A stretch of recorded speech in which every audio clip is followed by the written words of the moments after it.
My channel psychology world.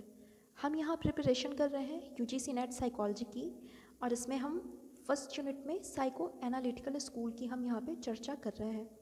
Psycho analytical school क्योंकि एक बहुत ही बड़ा, बहुत ही लार्ज टॉपिक है, सो आज की ये वीडियो हमारी साइको एनालिटिकल स्कूल की ये सेकंड पार्ट की वीडियो है। हमारा फर्स्ट पार्ट का वीडियो आप मेरी प्रीवियस वीडियोस में जाके देख सकते हैं, क्या मैं डिस्क्रिप्शन में मैं उसका लिंक भी मैं शेयर कर दूँगी, या आई बटन पे भी क्लिक करके आप देख सकते हैं।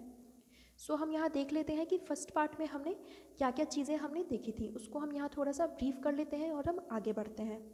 सो हम देखते हैं कि फर्स्ट यूनिट में, फर्स्ट पार्ट में हमने क्या क्या चीज़ें देखी थी। हमने साइको एनालिटिकल स्कूल के बारे में हमने देखा था, इसकी स्थापना किस तरह से हुई, इसकी स्थापना किसके द्वारा हुई, किनका किनका योगदान रहा, इन चीज़ों को हमने देखा था। साथ ही हमने सिगमंड फ्रायड की लाइफ हिस्ट्री, लाइफ स्केच के बारे में हमने ब्रीफ में देखा था, शॉर्ट में देखा था। उनकी लाइफ की जो मेन चीज़ें रही थी हमने उनको यहाँ पे हमने इसको पॉइंट आउट किया हुआ था। इसके बाद हमने फ्रायड का कंट्रीब्यूशन हमने देखा था कि फ्रायड का मनोविज्ञान में क्या कंट्रीब्यूशन रहा था। सो इनके कंट्रीब्यूशन को कई पार्ट्स में बांटकर हम यहाँ पे देखेंगे, जिसमें से कि इसमें पहला हम देखते हैं कि टोपोग्राफिकल स्ट्रक्चर इनके द्वारा दिया गया था। टोपोग्राफिकल स्ट्रक्चर में उन्होंने मन के 3 लेयर्स बतलाए थे, एक कॉन्शियस, सबकॉन्शियस और अनकॉन्शियस। इसके बाद हमने स्ट्रक्चरल मॉडल हमने देखा था। स्ट्रक्चरल मॉडल में भी इन्होंने माइंड के 3 लेयर्स या 3 पार्ट्स बतलाए थे, या हम इसको अपनी पर्सनैलिटी भी हम कह सकते हैं। इसमें इन्होंने ईगो और सुपर ईगो के बारे में इन्होंने बतलाया था। साथ ही हमने यहाँ पे इनकी इस थ्योरी को, स्ट्रक्चरल मॉडल को हमने भगवत गीता के साथ में कंपेयर करके भी हमने यहाँ पे देखा था। इसके बाद हमने मानसिक ऊर्जा तथा मूल प्रवृत्ति का सिद्धांत, इस टॉपिक को हम देख रहे थे। सो यहीं से हम स्टार्ट करते हैं आज का वीडियो और हम आगे देखते हैं कि इसमें इन्होंने क्या बतलाया था। So let's start. मानसिक ऊर्जा तथा मूल प्रवृत्ति का सिद्धांत, साइक एनर्जी एंड थ्योरी ऑफ इंसिक्ट।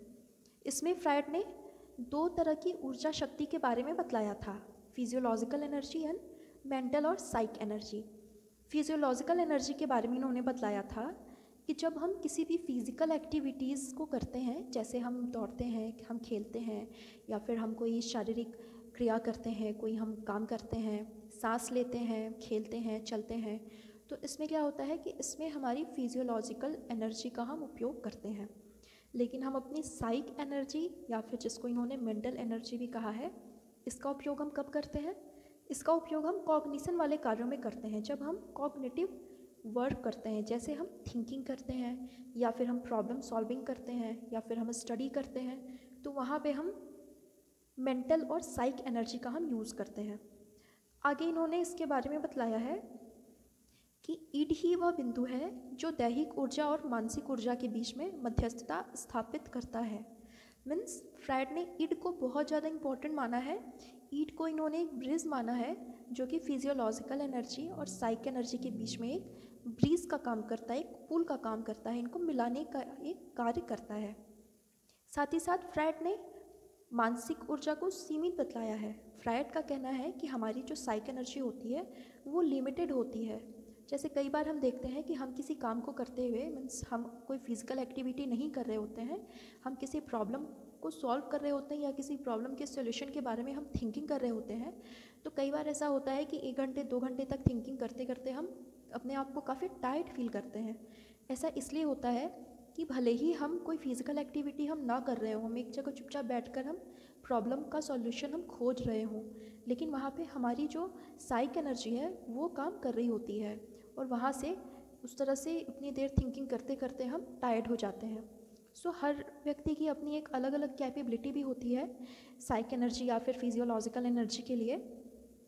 आगे इस पर काफ़ी रिसर्चेस किए गए, और आज के रिसर्चेस हमें ये बतलाते हैं कि फ्रायड का जो ये पॉइंट है कि मानसिक ऊर्जा लिमिटेड होती है, ये बिल्कुल सही है। जैसे आगे जब हम एक्सपेरिमेंटल साइकोलॉजी में हम जाएंगे, तो आगे हम वहाँ पे पढ़ेंगे कि आगे चल कर के कई सारे ऐसे एक्सपेरिमेंट किए गए जिसमें देखा गया कि स्कूल का जो टाइम होता है, कई बार हम देखते हैं कि स्कूल में जो टाइम पीरियड होता है, एक पीरियड का जो टाइम लिमिट होता है वो 35 मिनट्स का ही होता है जनरली। तो ऐसा क्यों होता है? ऐसा इसलिए होता है क्योंकि एक रिसर्च में, कई सारे रिसर्चेस में ये चीज़ें सामने आई हैं कि कोई भी जनरली जो व्यक्ति होते हैं या जनरली जो बच्चा होता है या स्टूडेंट्स होते हैं, वो किसी भी टॉपिक पर अपना ध्यान 35 मिनट्स तक ही वो दे पाते हैं। उससे ज़्यादा फिर वो अपना ध्यान वहाँ नहीं दे पाते, खुद ही उनका ध्यान, उनका अटेंशन वहाँ से डिस्ट्रैक्ट होने लगता है। इसलिए वो जो टाइम पीरियड होता है वो 35 मिनट्स का वहाँ स्कूलों में रखा जाता है। इससे क्या होता है कि बच्चे को एक चीज़ पढ़ते पढ़ते बोरियत भी फील नहीं होती, साथ ही साथ में उसका जो ध्यान है, उसका जो इंटरेस्ट है वो बना रहता है। सो इसके बारे में हम आगे भी पढ़ेंगे, आगे भी कई सारे टॉपिक्स ऐसे आएंगे। आगे हम देखते हैं, आगे इन्होंने मूल प्रवृत्ति की बात की है। मूल प्रवृत्ति के बारे में इन्होंने बतलाया है कि किसी दैहिक आवश्यकता को पूरा करने के लिए जो इच्छा या मनोवैज्ञानिक कल्पना होती है उसे मूल प्रवृत्ति कहते हैं। मीन्स जैसे अगर हमें प्यास लगती है या फिर हमें भूख लगती है, मीन्स ये हमारी फिजियोलॉजिकल नीड वहाँ पे हमारी उत्पन्न होती है, तो उसको पूरा करने के लिए हम फिर प्लान करते हैं। जैसे हमें भूख लगी है तो हम प्लान करेंगे, हम उठेंगे, हम सोचेंगे क्या खाना है, हम किचन में जाएंगे। तो ये चीज़ें जो होती हैं, एक तरह से हम मोटिवेट होते हैं अपनी नीड को पूरा करने के लिए। हम अपनी नीड को पूरा करने के लिए मोटिवेट तो होते ही हैं, साथ में हम डायरेक्टिव भी होते हैं। हम काम करते हैं, काम करने के लिए हम उठ जाते हैं, मीन्स हम भोजन को खोजने के लिए हम उठ जाते हैं। तो वहाँ पे इसी को इन्होंने मूल प्रवृत्ति कहा है कि जब जो इच्छा होती है, जो कल्पना होती है कि हमने खाना खा लिया और हमें भोजन मिल गया, हमने हमारा गोल पा लिया, हमारा पेट भर गया या फिर हमारी प्यास बुझ गई, तो हमने जो नीड हमने कंप्लीट कर ली, हमने अपनी नीड को अचीव कर लिया, पा लिया। तो ये जो इच्छा होती है या जो मनोवैज्ञानिक कल्पना होती है, इसको फ्रायड ने मूल प्रवृत्ति कहा है। इसको हम एक तरह से हम मोटिवेशनल भी हम कह सकते हैं। आगे के पॉइंट में फ्रायड ने बतलाया है कि मूल प्रवृत्ति को प्रणोद भी कहा जा सकता है, जो सतत अभिप्रेरणात्मक बल के रूप में क्रिया करता है। जैसे आगे के टॉपिक्स में, आगे के चैप्टर्स में हम पढ़ेंगे, हम मोटिवेशन के बारे में पढ़ेंगे, तो वहाँ हम मोटिवेशन सर्कल के बारे में पढ़ेंगे। नीड, ड्राइव एंड गोल। तो वहाँ पे नीड का मतलब है जैसे व्यक्ति को प्यास लगी या व्यक्ति की कोई नीड उत्पन्न हुई, व्यक्ति उसको करने के लिए उठा, वो तत्पर हुआ, वही प्रणोद होता है या ड्राइव कहा जाता है। उसके बाद उसने अपने गोल को पा लिया, तो वहाँ पे उसकी वो नीड कंप्लीट हो गई। तो इन्होंने मूल प्रवृत्ति को प्रणोद की संज्ञा भी दी है, या हम इसको मोटिवेशन भी हम कह सकते हैं। साथ ही इन्होंने बतलाया है कि मूल प्रवृत्ति की उत्पत्ति ईड के द्वारा होती है और इसका नियंत्रण ईगो के द्वारा होता है। जैसा कि हम ईड के बारे में जानते हैं कि ईड जो है वो प्लेजर के प्रिंसिपल पे काम करता है। मीन्स ईड अपने नीड की तुरंत ही संतुष्टि चाहता है, लेकिन मूल प्रवृत्ति का जो कंट्रोल होता है वो ईगो के हाथ में होता है। ईगो ये चीज़ देखता है क्योंकि ईगो रियलिटी के प्रिंसिपल पे काम करता है। ईगो ये चीज़ें देखता है, वास्तविकता को समझता है कि ईड की ये जो डिमांड है या फिर जो नीड उत्पन्न हुई है वो कहाँ तक रियल है, वो कहाँ तक वास्तविक है। अगर वो वास्तविक होती है, अनैतिक नहीं होती है, तो फिर ईगो उसको कंप्लीट करने के लिए वो तत्पर हो जाता है। सो इसलिए फ्रायड ने बतलाया है कि मूल प्रवृत्ति की उत्पत्ति तो ईड के द्वारा होती है, लेकिन इसका नियंत्रण ईगो करता है। आगे हम देख लेते हैं। नेक्स्ट पॉइंट हम यहाँ समझते हैं कि शारीरिक आवश्यकताओं की तुष्टि करना इसका उद्देश्य होता है। मीन्स मूल प्रवृत्ति जनरली क्या करती है, हमारे फिजियोलॉजिकल नीड्स को कंप्लीट करती है। आगे फ्रायड ने मूल प्रवृत्ति की काफ़ी डिटेल में इन्होंने मूल प्रवृत्ति के बारे में बतलाया है और 1920 में फ्रायड ने 2 तरह की मूल प्रवृत्तियों के बारे में बतलाया। पहला है जीवन मूल प्रवृत्ति, life instincts, and second one is मृत्यु मूल प्रवृत्ति, डेथ इंस्टिंक्ट्स। जीवन मूल प्रवृत्ति को इन्होंने इरोस की संज्ञा दी है एंड मृत्यु मूल प्रवृत्ति को इन्होंने थैनाटोस की संज्ञा दी है। दिस इज़ वेरी इंपॉर्टेंट, ये हमारे प्रीवियस पेपर में बहुत बार आ चुका है। सो आपको ये बहुत ही ध्यान से पढ़ना है। जीवन मूल प्रवृत्ति क्या है, मृत्यु मूल प्रवृत्ति क्या है, what is Eros and what is Thanatos. So हम देख लेते हैं ये चीज़ें क्या है। सबसे पहले हम इरोस के बारे में समझते हैं। इरोस मीन्स जीवन मूल प्रवृत्ति। जैसा कि हमें नाम से ही पता चल रहा है कि ये जीवन से संबंधित चीज़ों से रिलेटेड है। इरोस क्या होता है, यह प्रजातियों में प्रजनन को प्रोत्साहित करता है, यह सेक्स इंस्टिंक्ट से संबंधित है। इसे फ्रायड ने लिबिडो की संज्ञा दी है, यह जीवन से संबंधित है। मीन्स इरोस जो होता है वो उत्पत्ति से संबंधित है। मीन्स चीज़ों के बनने से ये संबंधित है, जिससे चीज़ें उत्पन्न होती हैं या चीज़ों की उत्पत्ति होती है। साथ ही इन्होंने सेक्स इंस्टिंक्ट को इन्होंने इरोस ही कहा है और इसे इन्होंने लिबिडो की भी संज्ञा दी है। ये सारे पॉइंट्स आपको बहुत क्लियर होने चाहिए, क्योंकि कई बार कथन निष्कर्ष जैसे क्वेश्चंस में हम कंफ्यूज्ड हो जाते हैं, बट अगर हमारे ये कॉन्सेप्ट्स क्लियर होंगे तो वहाँ पे हमें कंफ्यूजन नहीं होगी। सो आई होप आपको इरोस का मतलब अच्छे से समझ आ गया होगा। हम आगे थैनाटोस के बारे में देखते हैं। What is Thanatos? तो थैनाटोस ध्वंसात्मक कार्यों से संबंधित होता है, जैसे हत्या, निष्ठुरता, आक्रामकता आदि।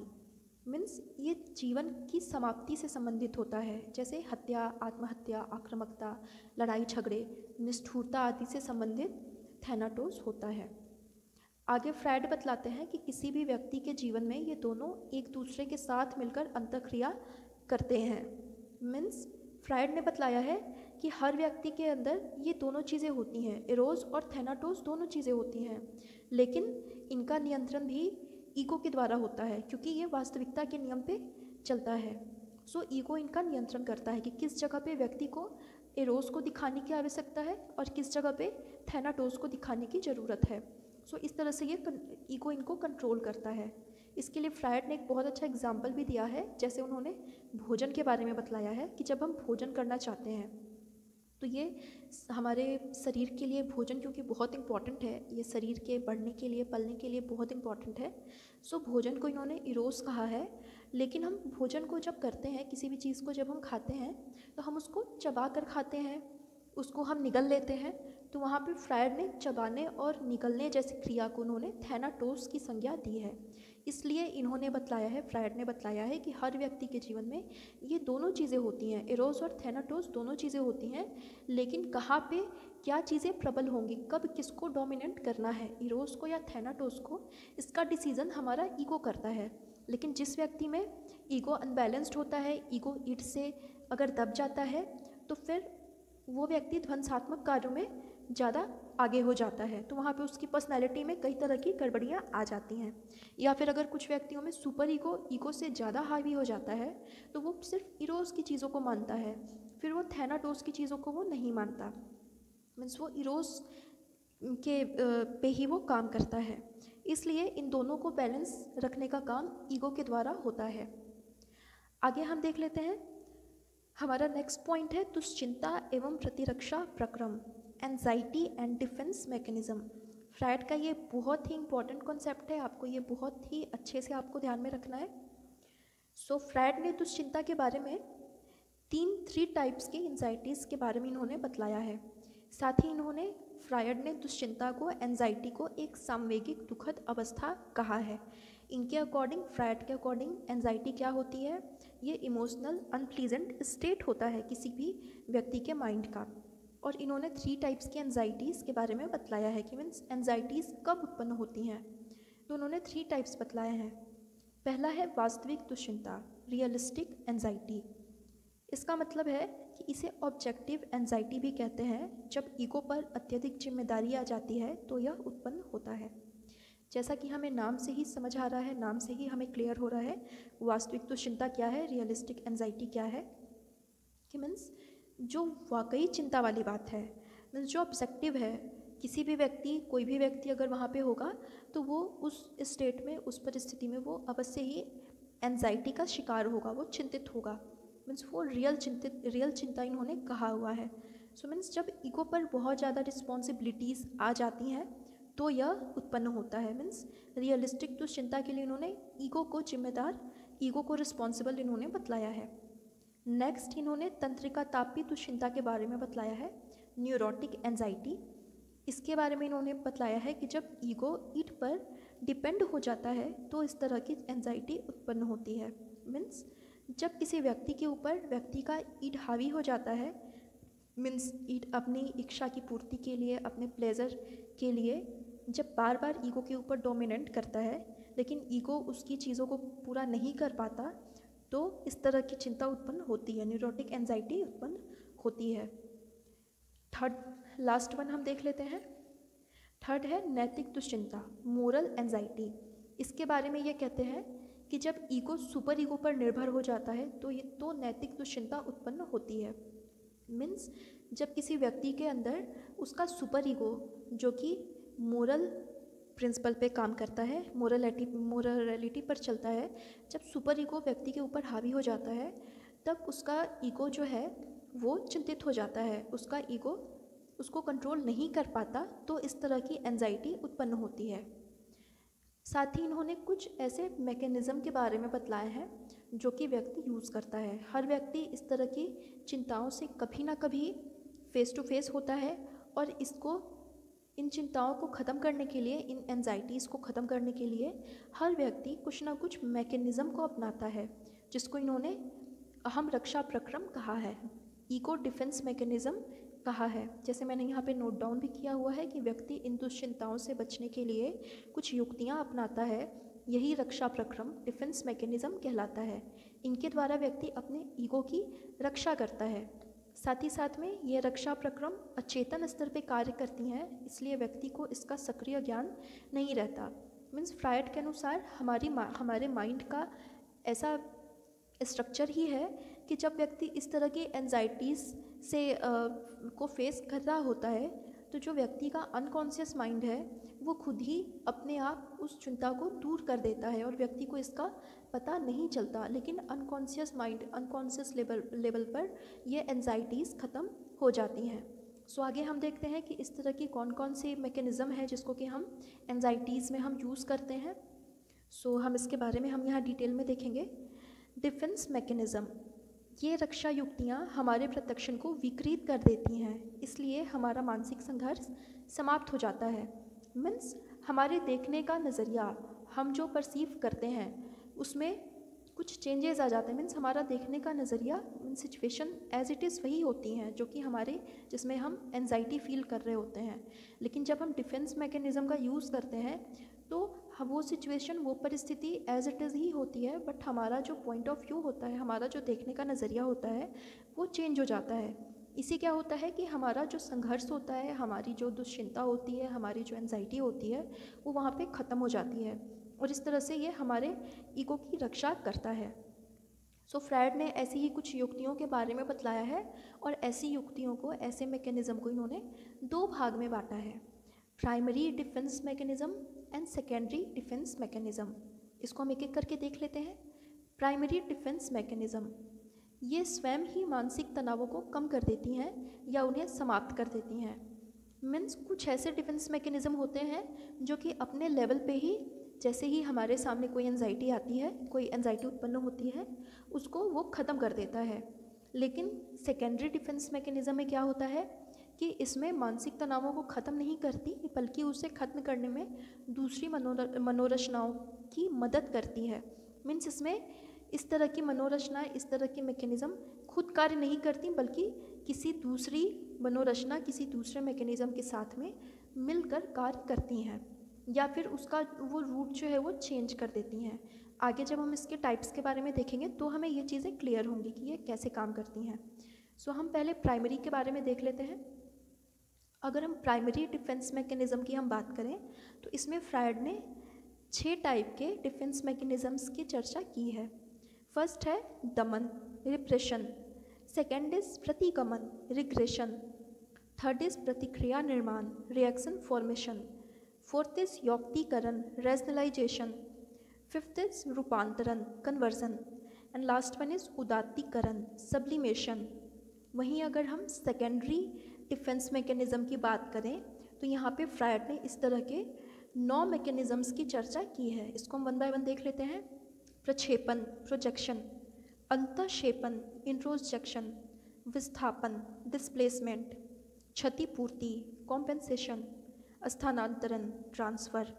स्वप्न चित्र, फैंटेसी। प्रत्याहार, विथड्रॉवल। नकारात्मकता, नेगेटिविज्म। आत्मीकरण, आइडेंटिफिकेशन। इनको हम वन बाय वन हम समझेंगे। सो पहले हम प्राइमरी डिफेंस मैकेनिज़्म को हम वन बाय वन हम देख लेते हैं। सो सबसे पहले हम दमन की बात करते हैं। What is Daman, what is repression.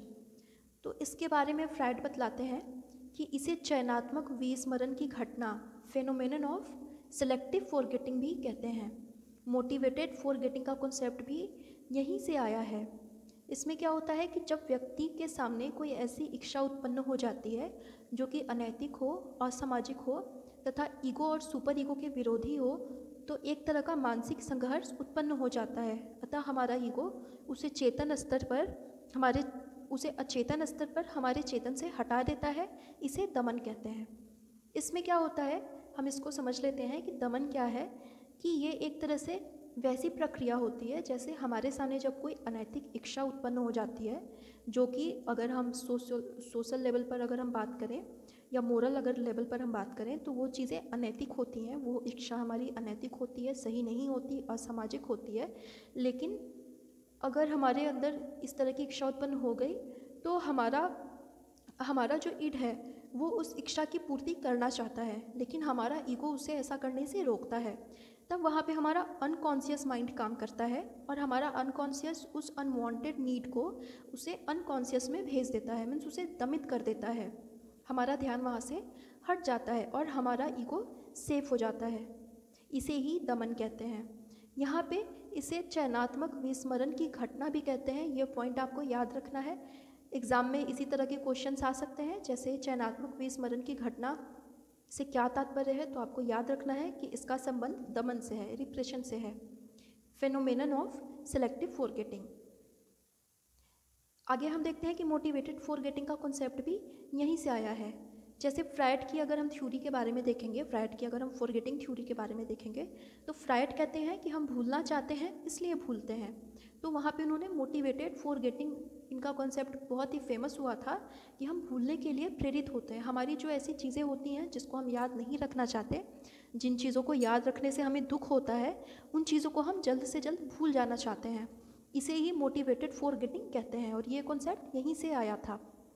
सो दमन के बारे में हम आगे देखते हैं कि ये दमित इच्छाएँ जो कि हमारा अचेतन उसे चेतन से हटा देता है, हमारा अनकॉन्शियस माइंड हमारे कॉन्शियस माइंड से उस अनवांटेड नीड को हटा देता है, वो हमारे अनकॉन्शियस में भी सक्रिय रहती हैं। मीन्स हमारी इच्छाएं कभी मरती नहीं हैं, वो हमारे अनकॉन्शियस माइंड में भी वो एक्टिव रहती हैं, सक्रिय रहती हैं तथा हमारे कॉन्शियस माइंड में बार बार आने का प्रयास करती हैं, जिसकी व्याख्या स्वप्न में तथा दैनिक जीवन में होने वाली भूलों के रूप में उसकी अभिव्यक्ति होती है। जैसा कि हम जानते हैं कि कई बार हमारे साथ ऐसा होता है कि हम कई बार बोलना कुछ और चाहते हैं लेकिन हमारे मुंह से कुछ और निकल जाता है। जनरली ऐसा सबके साथ ही होता है। या फिर कई बार ऐसा भी होता है कि हम कुछ और लिखना चाहते हैं लेकिन हम कुछ और गलती से लिख देते हैं। सो हम इन चीज़ों को बहुत ही कॉमन वे में लेते हैं कि मीन्स ये एक मामूली गलतियाँ हैं, लेकिन फ्रायड ने उन्हें हमारे अनकॉन्शियस माइंड की एक झलक देखते हैं। फ्रायड उसमें बताते हैं कि वो भूलें हमारे अनकॉन्शियस माइंड की चीज़ें हैं जो कि हम दमित कर चुके होते हैं। वो चीज़ें हमारे चेतन में बार बार आना चाहती हैं लेकिन हमारा अनकॉन्शियस माइंड उसे बार बार हटाता है। सो इसलिए हमसे उस तरह की भूलें, उस तरह की गलतियाँ हमसे हो जाती हैं। साथ ही कई बार हम स्वप्न में भी इन चीज़ों को देखते हैं। जैसे कई बार ऐसा होता है, आई थिंक हम सबके साथ ही ऐसा होता है। फ्रायड का स्वप्न विश्लेषण का सिद्धांत भी बहुत ही फेमस है और बहुत ही साइंटिफिक भी है। आज के टाइम में भी उसका बहुत ज़्यादा इम्पोर्टेंस है। सो उन्होंने स्वप्न के बारे में बतलाया कि जब व्यक्ति स्वप्न देखता है तो उसमें व्यक्ति अपनी ही चीज़ों को देखता है। मीन्स कई बार हम स्वप्न में ऐसी चीज़ें देखते हैं कि हम किसी ऐसे व्यक्ति से मिल रहे होते हैं जिसको कि हम नहीं जानते, या फिर हम किसी ऐसे जगह पे होते हैं जहाँ हम पहले कभी गए ही नहीं होते हैं। तो वो चीज़ें हमारे आज को ही रिप्रेजेंट करती हैं, हमारी उस दमित इच्छाओं को ही हम रिप्रेजेंट करती हैं जो कि अनकॉन्शियस लेवल पर वो चीज़ें दब गई हैं। उनकी अभिव्यक्ति स्वप्न में हो जाती है और कहीं ना कहीं हमारी ईगो की संतुष्टि भी वहाँ पे हो जाती है। लेकिन क्योंकि ये चीज़ें, ये प्रोसेस अपने आप ही होती हैं, ये प्रोसेस नेचुरली होती हैं, इसलिए हमें इन चीज़ों का ज्ञान नहीं हो पाता। सो आई होप आप दमन को अच्छे से समझ गए होंगे। इसी से मिलता जुलता एक और टर्म आया है यहाँ पे, दलन, सप्रेशन।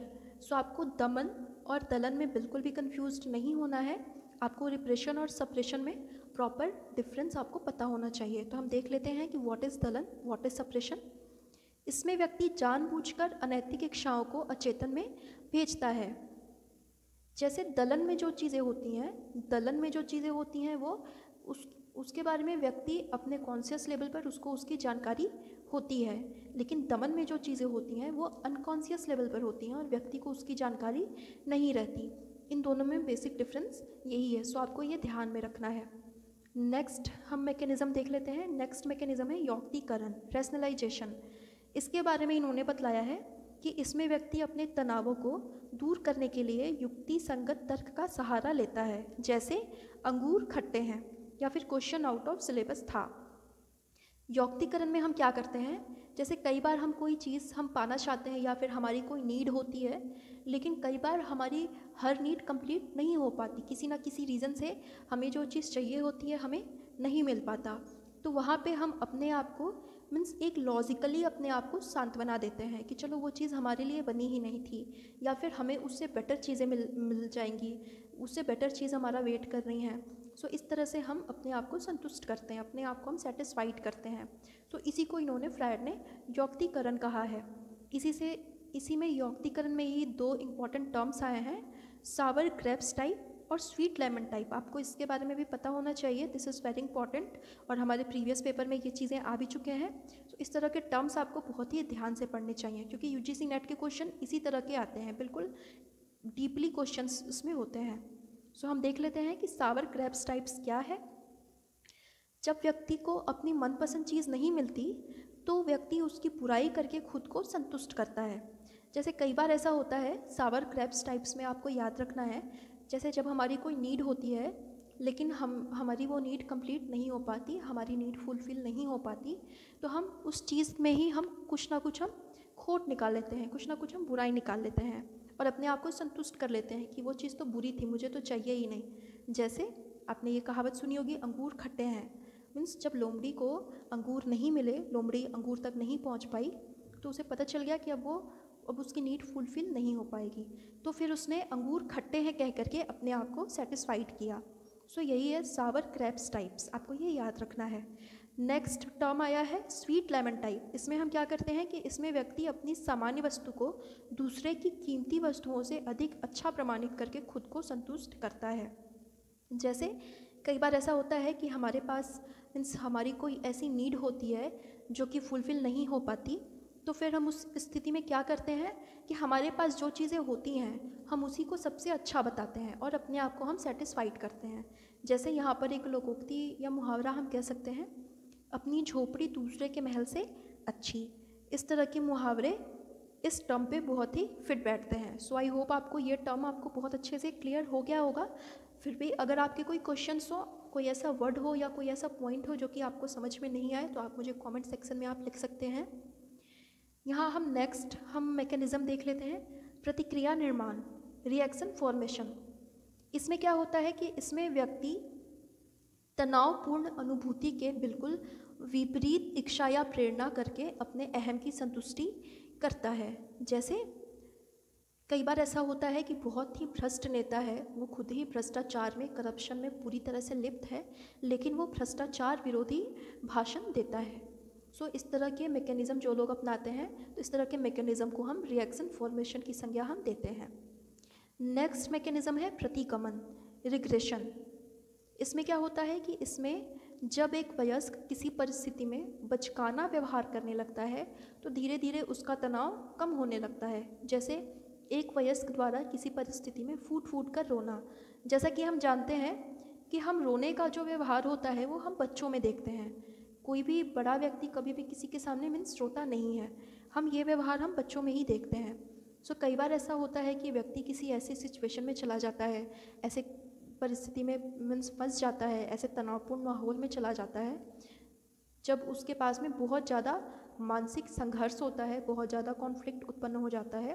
तो उस स्थिति में व्यक्ति क्या करता है कि वो रो लेता है। रोने से क्या होता है, दो चीज़ें होती हैं।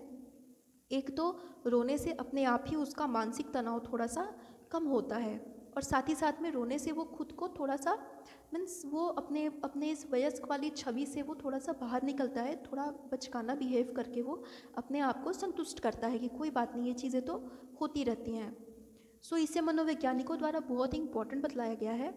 ये प्रतिगमन या रिग्रेशन, ये बहुत ही इंपॉर्टेंट ये बतलाया गया है हमारे मनोवैज्ञानिकों द्वारा। और इसमें ये चीज़ें इस पर फोकस किया गया है कि बाल्यावस्था में व्यक्ति क्यों लौटता है, जनरली बाल्यावस्था में ही प्रतिगमन क्यों होता है। इसलिए होता है क्योंकि जब हम बाल्यावस्था में होते हैं, जब हम अपने बचपने में होते हैं, तो उस समय हमारे पास किसी भी तरह का कोई कॉन्फ्लिक्ट, कोई भी एंजाइटी, किसी तरह की कोई टेंशन या तनाव वाली चीज़ें नहीं होती हैं। इसलिए व्यक्ति बाल्यावस्था में जनरली लौट आता है। साथ ही फ्रायड ने बतलाया है कि इस मनोरचना को मनोविकृति, साइकोसिस तथा मनोविदालिता के लिए, स्किज़ोफ्रेनिया के लिए भी विशेष रूप से जिम्मेदार बतलाया गया है। सो नेक्स्ट हम देखते हैं, नेक्स्ट हमारा मैकेनिज्म है उदात्तीकरण, सब्लिमेशन। इसमें व्यक्ति अपने दमित इच्छाओं की पूर्ति समाज द्वारा स्वीकृत रचनात्मक क्रियाओं के रूप में करता है। इसमें क्या होता है, ये कुछ कॉम्पेंसेशन से मिलता जुलता है, क्षतिपूर्ति से ये मिलता जुलता ये कॉन्सेप्ट है। इसमें क्या होता है कि व्यक्ति की जो दमित इच्छा होती है उसकी पूर्ति वो समाज द्वारा स्वीकृत कार्यों में करता है। मीन्स ये एक तरह की पॉजिटिव मैकेनिज़्म कही जाती है। जैसे हम माउंटेन मैन दशरथ मांझी का एग्जाम्पल ले सकते हैं। सो उनके अंदर सब्लिमेशन बहुत ही ज़्यादा था, जिसके चलते उन्होंने एक इतिहास रच दिया। आगे जैसे मैंने लिखा हुआ भी है कि ये धनात्मक मनोरचना है और यह अधिकतर व्यक्ति और समाज के लिए उपयोगी होती है। नेक्स्ट हम देख लेते हैं, नेक्स्ट मैकेनिज्म है हमारा रूपांतरण, कन्वर्जन। इसमें क्या होता है कि जब व्यक्ति द्वारा मानसिक संघर्षों को दमित कर दिया जाता है तो उसकी अभिव्यक्ति शारीरिक लक्षणों के रूप में होती है। जैसे परीक्षा के डर से छात्र की तबीयत खराब हो जाना। इसमें क्या होता है कि ये कुछ साइकोसोमैटिक डिसऑर्डर की तरह का ही एक कॉन्सेप्ट है, वहीं से ये आया है। जैसे साइकोसोमैटिक डिसऑर्डर में जो चीज़ें होती हैं कि उसका जो रीज़न होता है वो मानसिक होता है, लेकिन उसकी जो अभिव्यक्ति होती है वो शारीरिक रूप में होती है। उसी तरह का ये टर्म है कि जब जैसे अगर कोई बच्चा है, कोई स्टूडेंट है जो कि एग्ज़ाम नहीं देना चाहता है, तो उसके डर से उसकी तबीयत ख़राब हो जाती है, जिससे कि उसे एग्ज़ाम देने नहीं जाना पड़े। सो यहाँ पे हमने ये देखा, ये 6 पॉइंट हमने देखे जो कि प्राइमरी मैकेनिज़्म के पॉइंट्स थे। अब हम आगे सेकेंडरी मैकेनिज़्म को हम देख लेते हैं, सेकेंडरी डिफेंस मैकेनिज़्म। तो यहाँ पे हमारा फर्स्ट मैकेनिज़्म है प्रक्षेपण, प्रोजेक्शन। इसमें क्या होता है कि इसमें व्यक्ति अपनी असफलता के लिए दूसरे को जिम्मेदार ठहराता है और आत्मसंतोष की अनुभूति करता है। जैसे इसमें अगर व्यक्ति से कोई गलती हो जाती है, कोई मिस्टेक हो जाती है, तो व्यक्ति उसकी रिस्पॉन्सिबिलिटी अपने ऊपर कभी भी नहीं लेता। ये चीज़ें उसके अनकॉन्शियस माइंड के द्वारा ही चलती हैं। व्यक्ति अपने आप को सही ठहराता है, उसको उसका पता भी नहीं चलता। जैसे अगर कोई स्टूडेंट एग्ज़ाम को क्लियर नहीं कर पाता है तो कई बार वो कहता है कि पेपर बहुत ही कठिन था या क्वेश्चन आउट ऑफ सिलेबस था। मीन्स वो अपने फेलियर का जो ठिकरा है वो उस एग्ज़ाम पर वो फोड़ता है या फिर दूसरे सिचुएशन पर, दूसरे व्यक्ति पर वो उस चीज़ को डालता है। यही प्रक्षेपण या प्रोजेक्शन कहलाता है। नेक्स्ट हमारा टर्म है आत्मीकरण, आइडेंटिफिकेशन। इसमें क्या होता है कि इसमें व्यक्ति प्रायः उन व्यक्ति के गुणों एवं व्यवहारों को अपनाता है जिन्हें वह श्रेष्ठ समझता है। ऐसा करके वह अपने ईगो की रक्षा करता है। मीन्स इसमें क्या होता है कि व्यक्ति कुछ व्यक्तियों से या को अपना आइडियल मानता है, उसके व्यवहारों को वो अपना लेता है। ऐसा करने से उसको लगता है कि वो मीन्स उसके ईगो को सेटिस्फैक्शन मिलता है, वो अपने आप को सेटिस्फाइड करता है। लेकिन ये जो प्रोसेस होता है वो उसी व्यक्ति के सील गुण को अपनाता है जिसको कि वो अपनी नज़र में वो आइडियल मानता है, लेकिन उसको इसका पता नहीं चल पाता है क्योंकि ये प्रोसेस उसका अनकॉन्शियस माइंड पर होता है। इसी अर्थ में ये इमिटेशन से भिन्न है, अनुकरण से ये इसी अर्थ में भिन्न है। क्योंकि अनुकरण में व्यक्ति क्या करता है कि व्यक्ति अपने आइडियल की नकल करता है, लेकिन आइडेंटिफिकेशन में व्यक्ति उसकी नकल नहीं करता, उसकी चीज़ों को अपनाता है, लेकिन उसको इसका पता भी नहीं चलता कि वो अपने आइडियल को या फिर जिससे वो प्रभावित है उसको वो कॉपी कर रहा है। तो आपको इन दोनों में ये मेन डिफरेंस आपको ध्यान में रखना है। नेक्स्ट हम देख लेते हैं अंतःक्षेपण, इंटरजेक्शन। इसमें क्या होता है कि इसमें व्यक्ति दूसरों के गुणों को अपने व्यक्तित्व का एक अंग बना लेता है और निराशाजनक भावों को कम करता है। यह आत्मीकरण से मिलता जुलता ही है, लेकिन इसमें मुख्य अंतर यह है कि आत्मीकरण में व्यक्ति दूसरों जैसा बनने का प्रयास करता है, लेकिन अंतःक्षेपण में व्यक्ति दूसरे के सील गुणों को अपने व्यक्तित्व का एक अभिन्न अंग मानने लगता है। इसमें क्या होता है कि इसमें व्यक्ति जिसको भी अपना आइडियल मानता है उसके व्यक्तित्व के गुणों को, जैसे हम गांधी जी की बात करें तो गांधी जी का जो मुख्य गुण था वो अहिंसा था। सो वो अहिंसा के पुजारी थे। सो व्यक्ति अपने अंदर भी अहिंसा के गुणों को ले आता है, मीन्स अपने पर्सनालिटी को ही वो चेंज कर देता है और वो खुद को भी अहिंसा का पुजारी वो मानने लगता है। तो इस अर्थ में ये अंतःक्षेपण और ये आत्मीकरण थोड़ा सा डिफरेंस है, इसमें आपको ये ध्यान में रखना है। नेक्स्ट हम देख लेते हैं क्षतिपूर्ति, कॉम्पेंसेशन। इसमें व्यक्ति अपनी हीनताओं एवं अयोग्यताओं को से उत्पन्न मानसिक तनावों को कुछ ऐसी क्रियाओं को करके दूर करता है जिससे उसमें श्रेष्ठता का आभास हो, जिसमें उससे श्रेष्ठता उत्पन्न हो, मीन्स उसके ईगो को सेटिस्फैक्शन मिले। जैसे हम अगर सूरदास की बात करें तो जैसा हम जानते हैं कि सूरदास एक बहुत बड़े कवि हुए, बहुत सफल कवि हुए, लेकिन वो जन्मांध थे, वो जन्म से अंधे थे। लेकिन उन्होंने अपनी इस अयोग्यता को, अपनी इस हीनता को उन्होंने अपनी शक्ति बनाई और वो वर्ल्ड लेवल पर वो फेमस हो गए। या फिर हम एक नॉर्मल सा एग्जांपल भी हम ले सकते हैं, जैसे अगर हम बात करें कि कोई लड़की है जो कि देखने में बहुत ज़्यादा ब्यूटीफुल नहीं है, वो बहुत ही एक नॉर्मल कदकाठी की है, तो वहाँ पे वो क्या करेगी कि अपना बिहेवियर वो इतना अच्छा बना लेगी या फिर वो अपने स्टडी में वो इतनी आगे हो जाएगी कि उसकी जो उतनी खूबसूरती नहीं है, उसकी जो अयोग्यता है वो चीज़ें वहाँ पे छिप जाएंगी। तो इस तरह से व्यक्ति कॉम्पेंसेशन के द्वारा अपने ईगो को सेटिस्फाइड करते हैं। ये भी एक धनात्मक मनोरचना है। नेक्स्ट हम देख लेते हैं विस्थापन, डिस्प्लेसमेंट। इसमें व्यक्ति अपने संवेग या प्रेरणा को किसी विशेष वस्तु या व्यक्ति से हटाकर दूसरे व्यक्ति या वस्तु से संबंधित कर लेता है। ये तो बहुत ही कॉमन है, आई थिंक आप सब इसका यूज़ करते होंगे। जैसे माता पिता के द्वारा पीटे जाने पर अपने छोटे भाई बहन को भी पीट देना, लेकिन ये चीज़ें भी अनकॉन्शियस लेवल पर ही होती हैं और व्यक्ति को इसका पता नहीं चलता और व्यक्ति अपने ईगो को सेटिस्फाइड कर लेता है। नेक्स्ट हम देख लेते हैं स्थानांतरण, ट्रांसफरेंस। इसमें व्यक्ति अपने मानसिक संघर्ष से बचने के लिए अपने संवेग एक वस्तु से दूसरे वस्तु से जोड़ लेता है। चेतन स्तर पर उसे यह ज्ञात होता है, इसी अर्थ में यह विस्थापन से भिन्न है। जैसे अगर किसी व्यक्ति अगर हम यहाँ बात करें एक छोटे से एग्जाम्पल की, तो किसी व्यक्ति का कोई बेस्ट फ्रेंड है, वो उससे दूर चला जाता है, तो व्यक्ति उसकी चीज़ों को, उसके गिफ्ट को वो बहुत ध्यान से रखता है और उसकी गिफ्ट के साथ में, उसकी चीज़ों के साथ में उसको एक लगाव हो जाता है। तो उस तरह से वो अपने आप को फील करता है, उस गिफ्ट के रूप में ही वो फील करता है कि उसका फ्रेंड उसके साथ ही है। तो इस तरह से वहाँ पे उसकी जो भावना है, उसका जो इमोशन है, उसका एक तरह से ट्रांसफ़र हो जाता है, एक व्यक्ति से दूसरे वस्तु में ट्रांसफ़र हो जाता है और व्यक्ति अपने ईगो को सेटिस्फाइड कर लेता है और व्यक्ति को ये प्रॉपर ज्ञात भी होता है। इसलिए ये विस्थापन से भिन्न है, क्योंकि विस्थापन में जब अपने भाई बहनों को व्यक्ति पीटता है तो वो चीज़ें अनकॉन्शियस लेवल पर होती हैं, लेकिन जब यहाँ पे व्यक्ति अपने इमोशंस को एक वस्तु या एक व्यक्ति से दूसरे वस्तु या व्यक्ति से जोड़ता है तो ये चीज़ें उसके कॉन्शियस माइंड पर होती हैं। नेक्स्ट हम देख लेते हैं नेगेटिविज्म, नकारात्मकता। इस मनोरचना में व्यक्ति किसी वस्तु या व्यक्ति के प्रति नकारात्मक मनोवृत्ति विकसित कर लेता है और अपने अहम की संतुष्टि करता है। ये कई बार ये थोड़ा सा ये सावर क्रेप्स टाइप से ये मिलता जुलता ये मनोरचना है, क्योंकि इसमें कई बार ऐसा होता है कि जब व्यक्ति की नीड कंप्लीट नहीं हो पाती, व्यक्ति की नीड फुलफिल नहीं हो पाती, तो व्यक्ति उस वस्तु के प्रति नेगेटिव हो जाता है। मीन्स उसको लगता है कि वो चीज़ अच्छी नहीं थी, उसको वो चीज़ चाहिए ही नहीं। इस तरह से व्यक्ति अपने ईगो की रक्षा करता है। नेक्स्ट मैकेनिज्म है प्रत्याहार, विथड्रॉवर। इसमें इस मनोरचना में व्यक्ति अपने आप को तनाव उत्पन्न करने वाली परिस्थिति से दूर रखता है। मीन्स इसमें क्या होता है, व्यक्ति को पता होता है कि अगर इस सिचुएशन में वो जाएगा, अगर वो दंगे फसाद में जाएगा तो उसे भी चोट लग सकती है, तो वहाँ पे व्यक्ति अपने आप को इन तरह की सिचुएशन से दूर रखता है, अपने आप को वो हटा कर रखता है, तनाव वाली परिस्थिति से वो बचता रहता है।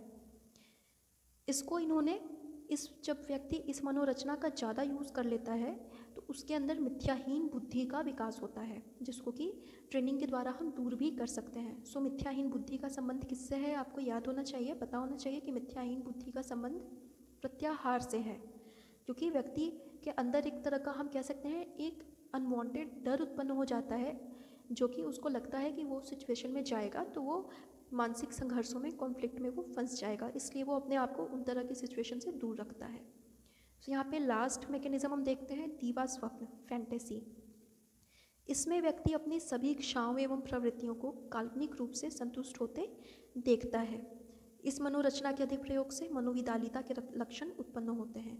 इसमें क्या होता है, अगर व्यक्ति की कोई नीड होती है तो व्यक्ति उसको मीन्स व्यक्ति कल्पना करता है, इमेजिनेशन करता है कि व्यक्ति की ये नीड कंप्लीट हो गई है।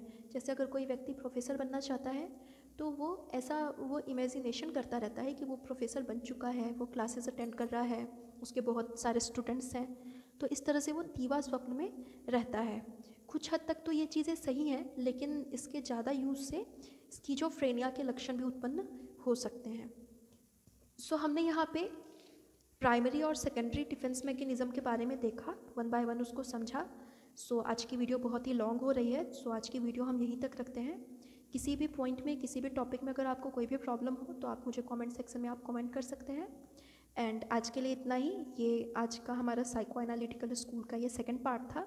इसके थर्ड पार्ट की, नेक्स्ट पार्ट की वीडियो मैं जल्दी ही मैं अपलोड करूँगी। सो आज के लिए इतना ही। Thank you so much.